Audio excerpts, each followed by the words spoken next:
Hello viewers, welcome in this video. In this video we will see the topic why do we need a constitution. हम लोग देखेंगे कि constitution की जरूरत पड़ती क्यों है, कॉन्स्टिट्यूशन होता क्या है। तो इसके पहले के वीडियो में मैंने आपको जो है साउथ अफ्रीका का जो फ्रीडम स्ट्रगल था वो दिखाया था, वहाँ का अपार्थाइड सिस्टम के बारे में बताया था। अब हम लोग देखेंगे साउथ अफ्रीका का एग्जाम्पल फिर से लेंगे और देखेंगे कि यहाँ पर कॉन्स्टिट्यूशन की जरूरत क्यों है। तो सबसे पहले ये देखिए कि जो साउथ अफ्रीका था वो वहाँ पे ऑपरेसर्स और ऑपरेस्ड दोनों जो है एक नए डेमोक्रेसी के लिए प्लान बना रहे थे। दोनों प्लान बना रहे थे कि साथ में रहेंगे और ये बहुत आसान नहीं होने जा रहा था एक दूसरे पे विश्वास करना, क्योंकि एक ऑपरेसर था और एक ऑपरेस्ट था। दोनों को ही एक दूसरे पे बिल्कुल भी विश्वास नहीं था। दोनों के दिमाग में डर बैठा हुआ था और दोनों चाहते थे कि उनके इन जो इंटरेस्ट है, उनका जो बेनिफिट्स है वो सेफगार्ड हो, उनको फायदा हो। ब्लैक मेजोरिटी ये चाहती थी कि डेमोक्रेटिक प्रिंसिपल के बेसिस पे ये जो है फिक्स किया जाए कि मेजोरिटी रूल को कभी भी कॉम्प्रोमाइज नहीं करना पड़े, मतलब हमेशा मेजोरिटी का रूल रहे। वहीं वो साथ में ये भी चाहते थे कि जो सोशल डेवलपमेंट है, इकोनॉमिक राइट्स है, ये सब के सब जो है उनको मिले, सोशल इकोनॉमिक्स बोथ राइट्स। वही वाइट मेजोरिटी जो है अपने प्रिविलेज को छोड़ना नहीं चाहती थी, वो अपनी प्रॉपर्टी जो है कहीं से भी छोड़ने के फेवर में नहीं थी।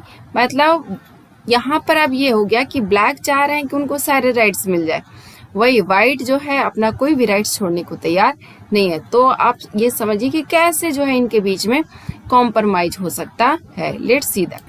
लंबे समय तक दोनों पार्टियों में बहुत ज़्यादा बातचीत होती रही, उसके बाद ये लोग कॉम्प्रोमाइज करने के लिए तैयार हो गए। वाइट्स जो है इस बात के लिए एग्री हो गए कि जो मेजोरिटी होता है, मेजोरिटी का जो प्रिंसिपल होता है, प्रिंसिपल ऑफ मेजोरिटी, वो इम्प्लीमेंट किया जाएगा, उसको वो लोग मानने के लिए तैयार हो गए। साथ में इस बात पे भी वो एग्री हो गए कि 1 पर्सन 1 वोट होगा। वो इस बात पे भी एग्री हुए कि जो पुअर क्लास है उनको कुछ बेसिक राइट्स दिए जाएंगे, साथ में जो वर्कर्स है उनको भी बेसिक राइट्स दिए जाएंगे। मतलब इन सभी चीजों के लिए व्हाइट को कॉम्प्रोमाइज करना पड़ा साउथ अफ्रीका में। ब्लैक्स किस बात के लिए एग्रीड हुए? तो ब्लैक इस बात पे एग्री हुए कि जो मेजोरिटी रूल होगा वो एब्सोल्यूट नहीं होगा। वो जो है ऐसा नहीं होगा कि जो वाइट है उनकी सारी प्रॉपर्टी ले ली जाएगी, ऐसा नहीं होगा वहाँ। इस बात के लिए जो है एग्री हुए ब्लैक। तो आपने यहाँ देखा कि दोनों एक दूसरे के साथ कॉम्प्रोमाइज कर रहे हैं और ये कॉम्प्रोमाइज इतना आसान नहीं था। ये कॉम्प्रोमाइज वहाँ कैसे इम्प्लीमेंट होगा, इवन कि एक दूसरे पे विश्वास करना भी वहाँ आसान काम नहीं था। और कौन ये गारंटी देगा कि ये जो विश्वास किया जाएगा वो फ्यूचर में ना टूटे। तो इसको मेंटेन करने का एक ही तरीका रह जाता है इस सिचुएशन में, वो ये है कि जो भी रूल्स हैं उसको लिख दिए जाए। जैसे आपको पता है जब आप लोग कोई गेम खेलने लगते हैं तो उसके कुछ बेसिक रूल्स पहले ही डिसाइड कर दिए जाते हैं जो सबके ऊपर इम्प्लीमेंट होता है एक जैसा। तो इसी तरह का कुछ रूल्स जो है लिखा जाए जो कि सबके ऊपर इम्प्लीमेंटेड हो। इसमें जो है ऐसा नहीं होना चाहिए कि फ्यूचर में जो है उसको कोई भी चेंज कर ले, कोई आसानी से बदल दे, ऐसा नहीं होना चाहिए। दीज रूल्स ये भी डिटरमाइन करेंगे कि इलेक्टेड गवर्नमेंट जो है को कितना पावर दिया जाए, वो कैसे चुन करके आती है। तो इन सब की वजह से जो है जो रूल्स फिक्स किया जाएगा वो सबके ऊपर लागू हो पाएगा। ये रूल्स जो है ये भी गारंटी देते हैं कि जो कॉमन सिटीजन है उनको क्या बेसिक राइट्स होंगे। लेकिन ये रूल्स तभी काम करेंगे जब कोई विनर जो है इनको आसानी से बदल नहीं पाएगा। अगर इसे बहुत आसानी से चेंज किया जाएगा तो फिर ये इफेक्टिव नहीं रहेगा। और यही किया गया साउथ अफ्रीका में। उन्होंने क्या किया, कुछ बेसिक रूल्स बनाए और उस पे सभी लोग एग्री थे और इस बात पे एग्री थे कि ये जो रूल्स होंगे वो सुप्रीम होंगे, कोई भी गवर्नमेंट इसको जो है इग्नोर नहीं कर सकती है। तो यही जो basic set of basic rules था इसको कॉन्स्टिट्यूशन बोला जाता है। मतलब कुछ ऐसे रूल्स जो सबके ऊपर लागू होते हैं, जिसको आसानी से नहीं बदला जा सकता, all they are called constitution. Set of basic rules is called constitution. तो कॉन्स्टिट्यूशन जो साउथ अफ्रीका में बना वो यूनिक नहीं था, लेकिन जैसा कि हम लोग को पता है कि वहाँ का जो सिचुएशन था वो यूनिक था। एक्चुअली हर कंट्री में डाइवर्स ग्रुप होता है, लैंग्वेज अलग होता है, उनके जो कल्चर्स होते हैं वो अलग होते हैं, लेकिन जिस तरह के रिलेशनशिप साउथ अफ्रीका में वाइट और ब्लैक के बीच में थे वैसा जल्दी नहीं होता है। All over the world provide, सब जगह जो है मतलब ओपिनियन में, इंटरेस्ट में डिफरेंसेस हो सकते हैं, वो डेमोक्रेटिक हो या नहीं हो, ये भी हो सकता है, या जो है कुछ अलग हो सकता है, लेकिन सब जगह पे कुछ ना कुछ बेसिक रूल्स होते हैं, और यही वो बेसिक रूल्स होते हैं जो किसी भी ऑर्गेनाइजेशन को चलाते हैं। बेसिक रूल्स केवल गवर्नमेंट के लिए जरूरी नहीं है, ये गवर्नमेंट पे तो इम्प्लीमेंट होता ही है, इसके अलावा जो है ये हर जगह पे इम्प्लीमेंट हो सकता है। आप ऐसा समझ सकते हैं किसी ऑर्गेनाइजेशन में, किसी पार्टी में, कहीं पर भी जो है ये बेसिक रूल्स होनी चाहिए। ये बेसिक रूल्स किसी भी ऑर्गेनाइजेशन को चलाने में जो है, स्मूथली चलाने में बहुत इफेक्टिवफुल होता है। अब नाउ कॉन्स्टिट्यूशन होता क्या है? कॉन्स्टिट्यूशन जो है किसी भी कंट्री का सेट ऑफ रिटन रूल्स होता है, जिसको वहाँ के सभी लोग एक्सेप्ट करते हैं, और जो वहाँ एक साथ रहते हैं सब के सब एक्सेप्ट करते हैं।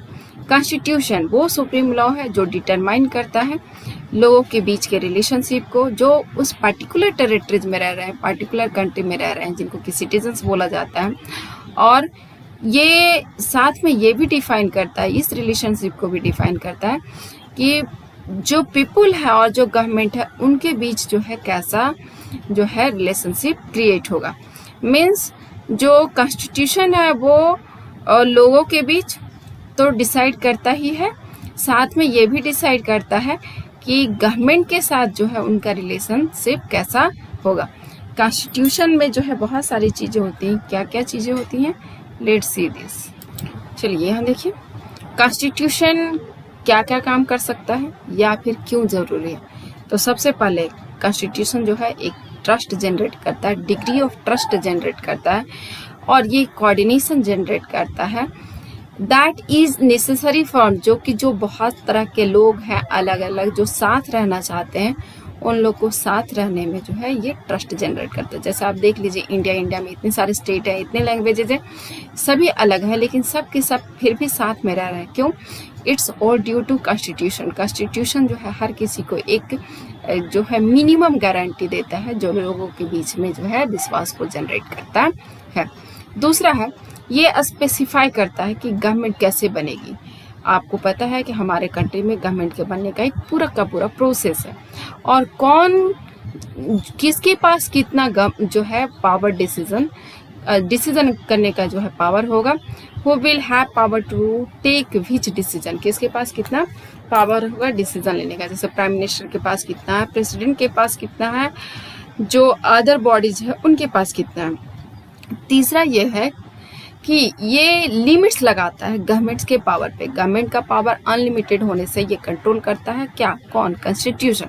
और ये भी बताता है कि जो सिटीजन्स हैं उनके क्या राइट्स है। इस राइट्स को जो है, जिसको हम लोग के कॉन्स्टिट्यूशन में फंडामेंटल राइट्स भी बोला गया है, तो इसकी गारंटी भी जो है हमारा कॉन्स्टिट्यूशन देता है। नाउ फोर्थ है ये एक्सप्रेस करता है, expression of the people about creating a good society. Actually constitution होता क्या है? एक्चुअली ये जनरल बिल है, लोग जो चाहते हैं वही रिटन फॉर्म में कॉन्स्टिट्यूशन में होता है। मतलब कॉन्स्टिट्यूशन हमारे ही जो एक्सप्रेशन होता है उसको एक्सप्रेस करता है। जितने भी कंट्री हैं सबके पास जरूरी है कि कॉन्स्टिट्यूशन होता ही होता है, चाहे वो डेमोक्रेटिक हो या ना हो। जरूरी नहीं है कि डेमोक्रेटिक में मतलब कोई भी वर्ल्ड में ऐसा जो है कंट्री नहीं है जहाँ कॉन्स्टिट्यूशन नहीं होता। हर जगह पे कोई छोटा कॉन्स्टिट्यूशन हो सकता है, कोई बड़ा हो सकता है, रिटन फॉर्म में हो सकता है, ओरल फॉर्म में हो सकता है, लेकिन कॉन्स्टिट्यूशन होता है। लेकिन जितने भी डेमोक्रेटिक कंट्री हैं वहाँ तो कॉन्स्टिट्यूशन होते ही होते हैं। नाउ आफ्टर द वार, जब फर्स्ट टाइम जो है मतलब कॉन्स्टिट्यूशन का जो है ट्रेंड शुरू कहाँ से हुआ, तो जब ग्रेट ब्रिटेन से पहली बार अमेरिका इंडिपेंडेंट हुआ, तो वहाँ पे फर्स्ट टाइम जो है रिटन कॉन्स्टिट्यूशन इम्प्लीमेंट किया गया था। फर्स्ट टाइम अमेरिका का रिटन कॉन्स्टिट्यूशन आया था। बाद में जो है फ्रेंच वालों ने, फ्रेंच रेवोल्यूशन के बाद वहाँ पर जो है डेमोक्रेटिक कॉन्स्टिट्यूशन जो है इस्टेब्लिश किया गया, और यहीं से ये प्रैक्टिस हो गया कि जो है हर कंट्री अब रिटन कॉन्स्टिट्यूशन रखता है। कुछ एक कंट्री ऐसे हैं जहाँ पर रिटन कॉन्स्टिट्यूशन नहीं है, लेकिन कॉन्स्टिट्यूशन फिर भी है। तो हम लोगों ने देखा कि कॉन्स्टिट्यूशन कितना ज़रूरी है हर एक कंट्री के लिए। ये जो है सबसे सबको मिनिमम गारंटी देने की, मिनिमम बेसिक गारंटी देने का जो है एक प्रॉमिस है, जो हर जगह पे इम्प्लीमेंट होना चाहिए। Now thank you.